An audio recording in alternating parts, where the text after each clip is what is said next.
Why did half the internet lose its mind over the H3 versus iDubbbz versus Hasan beef? Why are people making hour-long documentaries about Joshua Block getting drunk and breaking shit?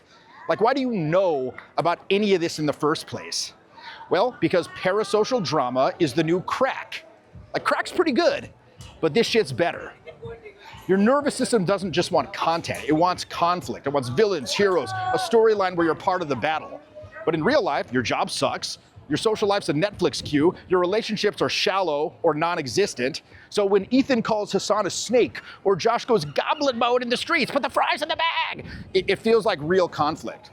And the more meaningless your actual life becomes, the more you cling to these parasocial simulation loops because they make you feel like something's happening.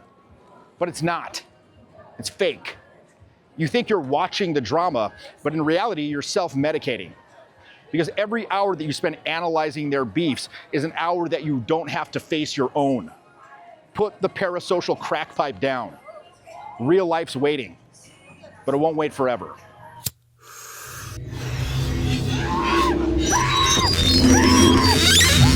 So here's what's really happening. Your nervous system doesn't just want any drama. It wants stakes, it wants identity. It wants to feel like you're not just watching the arena, but you're actually in the arena. You know, risking dismemberment and glory through combat. Because at some lizard brain level, you are built for war. Not office politics, not HR-approved Slack threads, fucking war, challenge. But playing in the real world, that requires skill and risk, potential loss of validation, or even worse, being perceived as cringe. And most people ain't ready for that. So what happens? Well, the algorithm gives you a simulation. First, it hijacks your emotional refractory period. You feel a flash of outrage, or betrayal, or victory, and before your brain can cool down, boom, it hits you with another clip, another hot take, another battle in this fake war. And pretty soon, you're not just observing the drama, now you are the drama. You know who's winning. You've picked a side. You've built like an entire belief system around people you will never meet. A parasocial theology, if you will. And when your guy wins, it feels like you won without doing shit. No risk, no growth, just dopamine and decay. When you consume this shit, you're not leading, okay? You're reacting to fake battles while real ones pass you by in your life. So why does this particular brand of digital crack hit so fucking hard? Like, why do millions of smart, educated people, hell, creators themselves who should know better, keep crawling back to this? Because the alternative is terrifying. Real life demands something that parasocial drama never will. Actual felt, gut-churning risk. Risk of rejection, failure, embarrassment, the risk of being seen, of taking action and hearing the most brutal reply that you can hear in modern life, which is you tried and it just wasn't good enough. Every real social demand, whether it's asking for a raise, approaching the girl, defending your friend, standing up for a belief, all of those pull a fire alarm in your nervous system. Fight or flight, right? It's nature's way of saying, look, this could hurt, and it probably will. It's supposed to. But modern people, bless our coddled, anxiety-ridden little hearts, have been conditioned by culture, trauma, our own avoidance patterns, to move away from fear instead of through it. So what? They look for shortcuts, you know, and parasocial drama conveniently provides that shortcut. It gives you the dopamine of conflict, the rush of social proof, the illusion of power, all without any real danger. It's not entertainment. It's fear avoidance disguised as content. So what's the ultimate cost of all this? Well, the cost is your personal agency. When you dodge real risk long enough, you stop leading yourself. And leadership hates a vacuum. You know, if you don't lead, the loudest idiot will. And the algorithm is that idiot. It's not just feeding you clips and memes, it's curating your values. It's assigning you enemies. It's handing you a prefabricated identity kit. It's feeding you a belief system where you always react and never act. And every time that you choose reaction over action, you're not just falling behind. You're actually training yourself to stop believing that you can ever catch up. That's how your personal agency dies. Not with a bang, but with the soft, endless scroll of simulated relevance. So how do you quit the crack? Well, it's quite simple. You stop reacting to fake battles and you start leading yourself into real ones. You move towards the perceived danger. That fear that you feel when you think about facing social risk, you know, asking them out, speaking up in the meeting, That's not a red flag. That's your fucking North Star. That's where you grow. It's the same controlled aggression that I'm hammering into students all the time. Lean forward, step into chaos, push into the silence where they're all waiting for someone, anyone, to stop being a spectator and start fucking leading. Because the algorithm only wins if you never come back to reality. So what now? You just stop watching videos and just try harder to ditch this shit? No, this ain't church, okay? This isn't therapy. This isn't hustle porn. This is process. The same growth architecture that I use with my students. The same system that I built, because for 20 years, I watched smart people run into the same wall over and over and over. I know what to say, I know what to do. When it's time to actually perform, I lock up. Why? Because they only ever trained technique. They never rewired their system. They never became the kind of person, the kind of mammal who naturally moved towards danger, at least the right kind of danger. So here's how we rewire the system. First, you got to get a vision.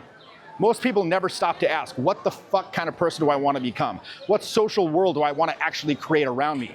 Before you do anything, you need to create a charismatic vision. Not just like, I want to get out there more and vibe and be like cool and stuff. No, a real fucking vision, specific. What does it look like?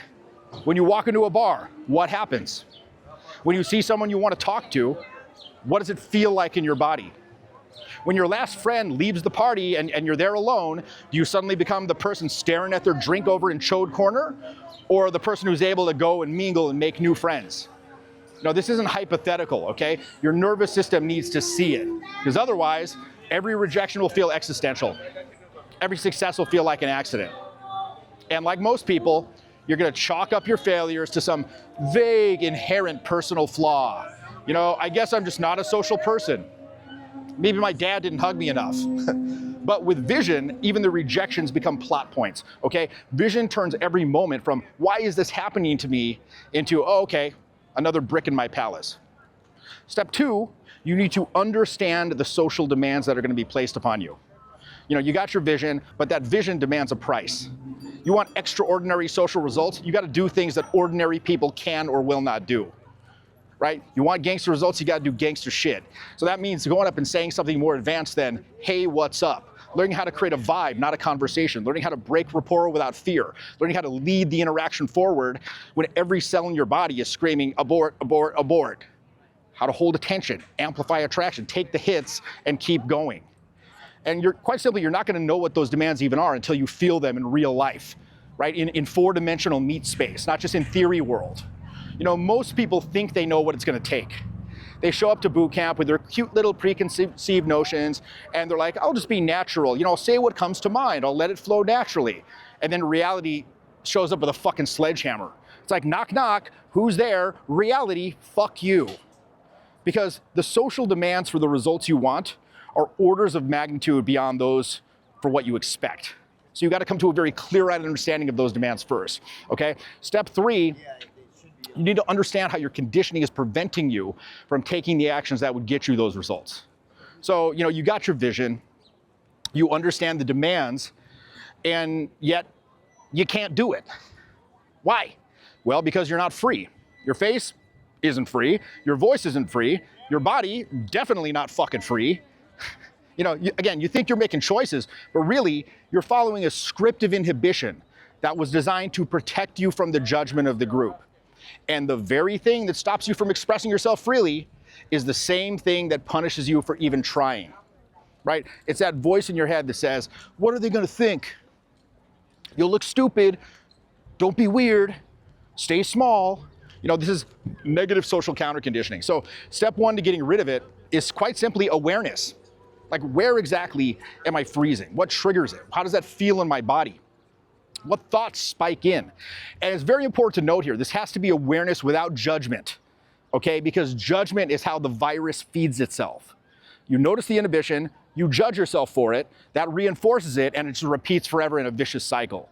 So you gotta break that loop. Just be like, oh, there it is, it's the programming, it's not me, it's not real. That's where the release begins. That's where charisma starts to take hold. Now, finally, you gotta develop an ongoing exercise process of some sort to address all this. You define the vision, you understand the demands that you're gonna face, you pinpointed the inhibition, the conditioning that keeps you stuck, And now, like every intelligent person before you, you're gonna try to think your way out of it. Like, oh yes, I see now. I have facial armoring. My voice is tense. My body language is shut down. I will simply stop doing that. You will, for a brief moment, believe that you have transcended the entire problem with the power of insight alone. And then you're gonna fail, right? Because there's a difference between knowledge and knowing.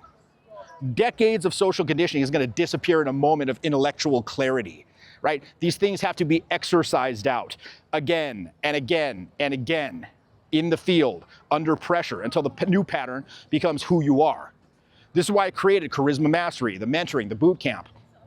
Not to give you like more theories or fill your head with more of these like fascinating abstractions about inner game, but to drag the abstract kicking and screaming into fucking reality.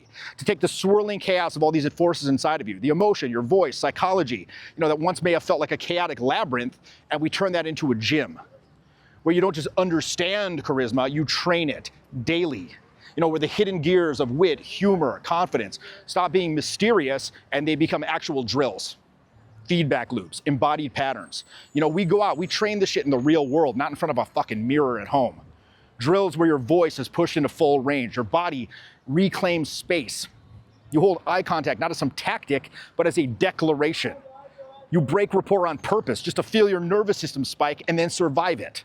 Until the new you isn't an idea, it's a reflex. And this process, this ongoing exercise, that's the path.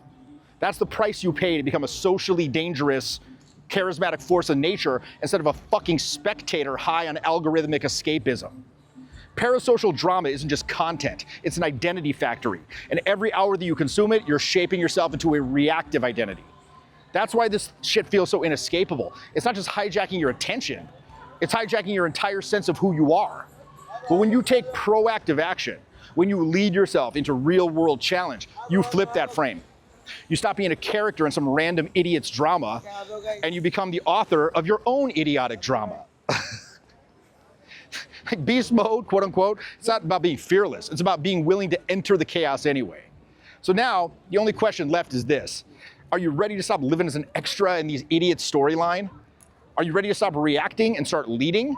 Like not tomorrow, not after the next TikTok binge, but now. The door's open. All that's left is to train. Click the link, step into the arena. Let's build the new you before the algorithm finishes building the old one into a cage that you'll never get out of. This is Jeffy, and I'll see you inside.